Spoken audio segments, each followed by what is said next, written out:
Senior सहाफ़ी और तज़ियाकार नुसरत जावेद के मुताबिक जंगी जुनून में तारीख को बुला देना कोई हिंदुत्वा के पुजारियों से सीखे बगैर किसी सबूत के पहलगाम में हुई दहशतगर्दी का बदला पाकिस्तान से लेने के लिए मोदी सरकार ने 6 और 7 मई की रात हम पर जंग मुसल्लत कर दी। चीन की टेक्नोलॉजी हमें दिफाई एतबार से महफूज बनाने में अक्सीर की सूरत साबित हुई तो चंद बरादर ममालिक ने अखलाकी और नफ्सियाती मदद से हमारा हौसला बढ़ाया। सऊदी अरब ने खामोश सिफारतकारी को महारत से इस्तेमाल करते हुए सदर ट्रंप की जानिब से जंग बंदी के लिए हुई काविशों को तकवीत फराम की। तुर्की और अजरबैजान अलबत्ता बरमला अंदाज में हमारी हिमायत के लिए डट कर खड़े हो गए। मोदी को अगर ठंडे जहन से सोचें तो 4 दिनों की पाक भारत जंग के दौरान हकीकी मानों में अमरीकी सदर ट्रंप ने इसे मायूस किया है। भारत का वो पहला वजीर आजम है जिसने नेहरू की अपनाई गैर जानिबदारी को मुनाफिकाना करार दिया और जदीद दौर के तकाजे निभाने के नाम पर अमेरिका के साथ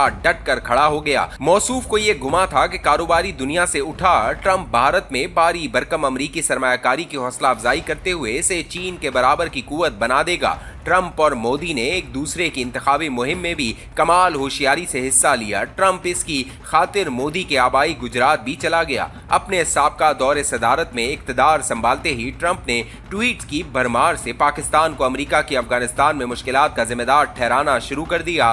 चीन के साथ सीपैक के तहत तय हुए मुआहदे भी इसकी हुकूमत को नापसंद रहे। पाकिस्तान पर मुसलसल दबाव बढ़ाकर रावलपिंडी और इस्लामाबाद को मजबूर किया कि वो तालिबान को दोहा में अमेरिका के साथ मुज़ाकरात की मेज पर बिठाने के लिए अपना असर व रसूख इस्तेमाल करे। ट्रंप इंतजामिया जब पाकिस्तान को अफगानिस्तान के हवाले से गुफ्तगू में उलझा रही थी तो मोदी ने 5 अगस्त 2019 के रोज भारतीय आईन के आर्टिकल 370 को मनसूख करते हुए मकबूजा कश्मीर की खुदमुख्तारी हैसियत खत्म कर दी। हम अपनी शहरक के लिए कुछ करने में कतअन नाकाम रहे। ट्रंप के साबका दौर को जहन में रखते हुए मोदी को यकीन था कि पहलगाम में हुई दहशतगर्दी के बाद वो जिस अंदाज में पाकिस्तान पर चढ़ दौड़ा है अमेरिका इसकी हिमायत करेगा। भारतीय हमले को दहशतगर्दी के खिलाफ फैसलाकुन कार्रवाई तस्लीम करते हुए ट्रंप दुनिया के दीगर ममालिक को भी भारत के साथ यकजहती के इजहार को माइल करेगा। ऐसा मगर हुआ नहीं। 6 और 7 मई की रात खत्म होते ही ट्रंप ने जंगबंदी का तकाजा शुरू कर दिया और बिला आखिर 10 मई के दिन अस खुद एक ट्वीट लिखकर दुनिया को आगाह किया कि वो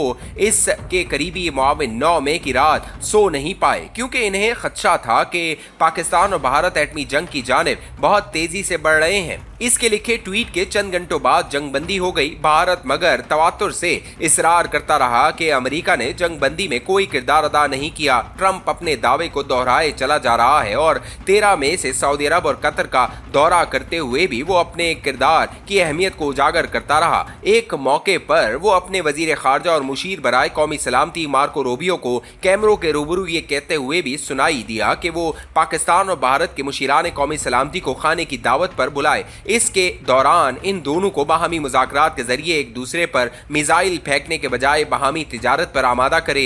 मोदी और इसके करीब तरीन वुज़रा ट्रंप के मुसलसल दावों को जुटलाने के लिए एक लफ्ज भी अदा नहीं कर रहे। चीन की पाकिस्तान को फराम करदा दिफाई टेक्नोलॉजी ने भारतीय जारियत को नाकाम बनाने में कलीदी किरदार अदा किया है। इसके खिलाफ भारत में तनकीदी मज़ामीन लिखे जा रहे हैं। कोई भारतीय मगर ये कहने की जुर्रत नहीं दिखा रहा कि भारत के बाजारों में बिकती चीनी मसनूआत का बाइकॉट कर दिया जाए। याद रहे कि चीन भारत को अपने यहाँ बनी अशिया बेचने वाले ममालिक में सर फहरिस्त है। इसके बावजूद भारत और चीन के माबैन अंग्रेज साम्राज्य की जानिब से तय हुई सरहद को दोनों मुल्क तस्लीम नहीं करते। इसे नए सिरे से तय करने के लिए भारत और चीन के दरमियान सरहदी झड़पों के सिलसिले में मामूल की सूरत इख्तियार कर चुके हैं। माजी और हाल की तमाम तर तलखियों के बावजूद भारत के कारोबारी हल्के, सियासी जमातें या नाम नहाद सिविल सोसाइटी चीन के इक्तिसादी मुकालते की भड़क नहीं लगाती।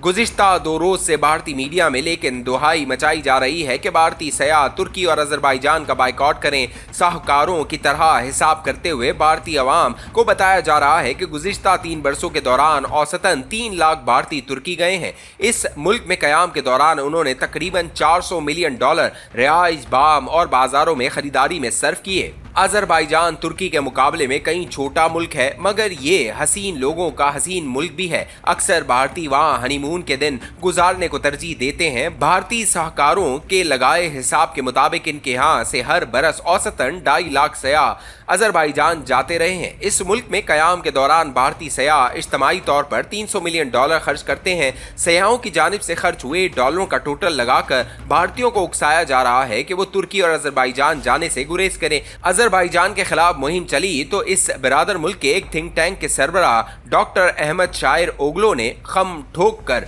भारत को याद दिलाया कि अजरबैजान गैरतमंद लोगों का मुल्क है, वहाँ मोहब्बत और दोस्ती माली पैमानों से जांची नहीं जाती। भारत को ये इल्म नहीं कि पुरखलूस दोस्ती के जज्बात से मालामाल अजरबैजान ही ने ईरान की सफ़ी हुक्मरानों को जन्म दिया था। कस लिबाश और दर हकीकत ईरान और अफगानिस्तान की अफवाज का सबसे दिलेर हिस्सा शुमार होते थे। अजरबैजान को ललकारना लिहाजा वक्त का ज़िया है। तुर्की के हवाले से फ़कत इतना याद दिलाना होगा कि हिंदुत्व के कट्टर हामियों के दिलों में दिल्ली में कई सौ साल तक हुक्मरान रहे सलातीन दर हकीकत तुर्कुल नसर थे। दहली में बैठकर तुर्की के खिलाफ याद गोई करने वालों को कभी वक्त मिले तो वहां मौजूद कुतुब की लाट के नीचे जाकर सर आसमान की जानिब उठाएं और तुर्क दिलावरों की हैबत का अंदाजा लगाने की कोशिश करे। जाती तौर पर मैं तारीख का असीर रहने से गुरेज करता हूँ। हिंदू इंतहा पसंदी से मगलूब हुए जुनून ने मगर इसे याद रखने को मजबूर कर दिया है।